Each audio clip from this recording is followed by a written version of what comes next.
అనంత భక్తి సనాతన ధర్మ ఛానల్కి స్వాగతం.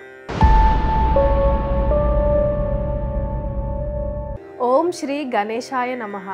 ఓం శ్రీ సరస్వత్యై నమః. ఓం శ్రీ గురుభ్యోం నమః. భగవద్గీతలో శ్రీకృష్ణుడు మమేకం శరణం వ్రజ అని అంటాడు. అంటే వేరువేరు భావాలు మనసులో ప్రవేశించనీయక నన్ను శరణు కోరండని భగవంతుడే మనకు స్వయంగా చెప్పాడు. అప్పుడు భగవంతుడు శరణాగతి అన్న వారి బాగోగులు తానే స్వయంగా చూసుకుంటాడు. కౌరవ సభలోకి ద్రౌపదిని దుశ్శాసనుడు ఈడ్చుకువచ్చాడు. ద్రౌపది తన శక్తి కొద్దీ పెనుగులాడింది. తనలో శక్తి ఉడిగిన స్థితిలో ఇక తనకు శ్రీకృష్ణుడే శరణ్యమని భావించింది. అన్నా, నా ప్రయత్నాలు ఏవీ ఫలించడం లేదు, మీరే శరణ్యం, అన్యదా శరణం నాస్తి, త్వమేవ శరణం మమ అని ప్రార్థించగానే ద్రౌపది మాన సంరక్షణ బాధ్యత పూర్తిగా శ్రీకృష్ణుడే స్వీకరించాడు. దుశ్శాసనుడు చీరలే లాగి అలసిపోయాడు. చీరలు గుట్టలు గుట్టలుగా ఏర్పడ్డాయి. కానీ ద్రౌపదికి ఎటువంటి అవమానం జరగలేదు. అది శరణాగతి ప్రభావం అంటే. విభీషణుడు అధర్మం వైపు ఉండలేక తన సోదరుడని చేత అవమానానికి గురై మూర్తి భవించిన ధర్మ స్వరూపమైన రాముని శరణు వేడాడు. అయితే అతను ఏదో దురుద్దేశంతో తమ వద్దకు వచ్చాడని, శరణు వేడినట్టు నటిస్తున్నాడని అనుమానించారు రామునితో ఉన్న పరివారమంతా. అయితే రాముడు వారిని వారించి, కపట జీవి, దుష్టుడు నేరుగా నా సముఖానికి రాలేడు, నిర్మల హృదయుడు మాత్రమే నన్ను వేడగలడు అని అన్నాడు. విభీషణుని శరణాగతికి ముగ్ధుడైన రాముడు, నిన్ను లంకా పట్టణానికి రాజుగా పట్టాభిషిక్తుని చేస్తానని వరం ఇచ్చాడు. విభీషణునిలోని సమదర్శత శరణాగతికి కారణమైంది. మరో కథ కూడా ఉంది. ఒక పర్యాయం రాముడు, సీత ఉద్యానవనంలో ఆసీనులై ఉండగా హనుమంతుడు వారిని సేవిస్తూ ఉన్నాడు. అక్కడ ఎంతో అందంగా ఉన్న చెట్టును వారు చూశారు. అందున దానికి ఒక తీగ అల్లుకొని మరింత శోభాయమానంగా కనిపిస్తోంది. ఈ లత వల్లనే వృక్షానికి శోభ వచ్చిందని అంటాడు రాముడు. వృక్షం అనేది లేకుంటే తీగకు విలువ ఏముందని సీతాదేవి పలికింది. వెంటనే హనుమను చూసి, వృక్షమే గొప్పది కదా అని ప్రశ్నించింది సీతాదేవి. అప్పుడు హనుమంతుడు, క్షమించమ్మా, నాకు వేరే విధంగా అనిపిస్తోంది అని అన్నాడు.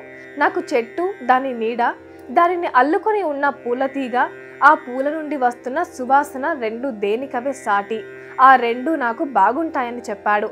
దీనిలో నర్మగర్భంగా హనుమంతుని భావం ఏమంటే, మీ సీతారాముల నీడలో నాకు బాగుంటుంది, ఏ ఒక్కరి చరణములను శరణు పొందిన తృప్తి పాక్షికమే, మీ ఇద్దరి శరణు పొందితేనే సౌఖ్యమని. అదే సంపూర్ణ శరణాగతి అంటే ప్రకృతి పురుషుల పట్ల శరణాగతి కలిగి ఉండటం సర్వోత్తమం. భగవంతుని శరణాగతి పొందినవాడు సదా నిశ్చింతగా ఉంటాడు. ఎందుకంటే మనసు, బుద్ధి అన్ని ఆయనకే అర్పిస్తాడు. నిర్భయంగా ఉంటాడు. మృత్యువుకు భయపడడు. భగవంతుని చరణాలు వీడడు. అతనికి శోకం అనేది తెలియదు.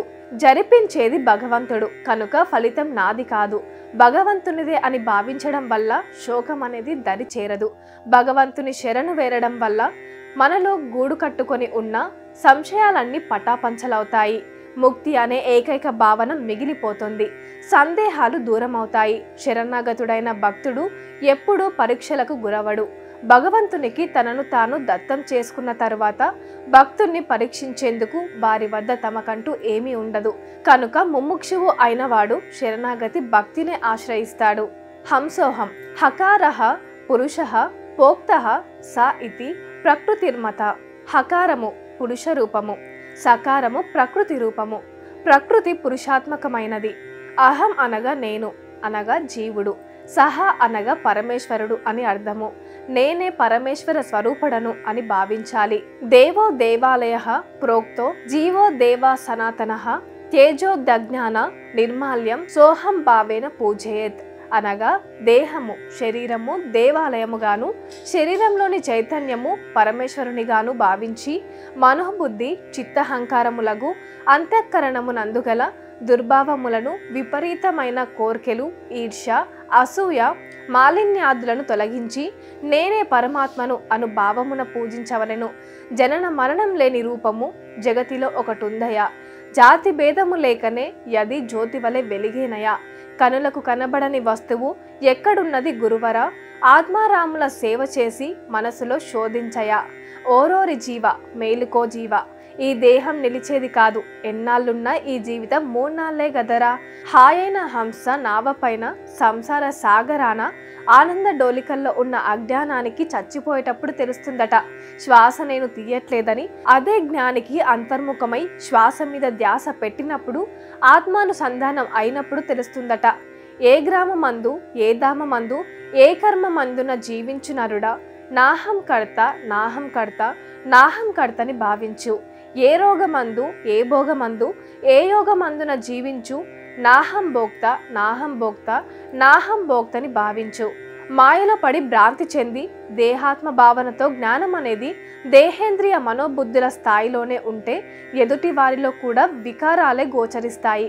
అదే ఆత్మ సాక్షాత్కారాన్ని పొంది ఆత్మభావనతో ఉంటే ఎదుటి వారిలో అంతటా ఆత్మ ఒకటే గోచరిస్తుంది.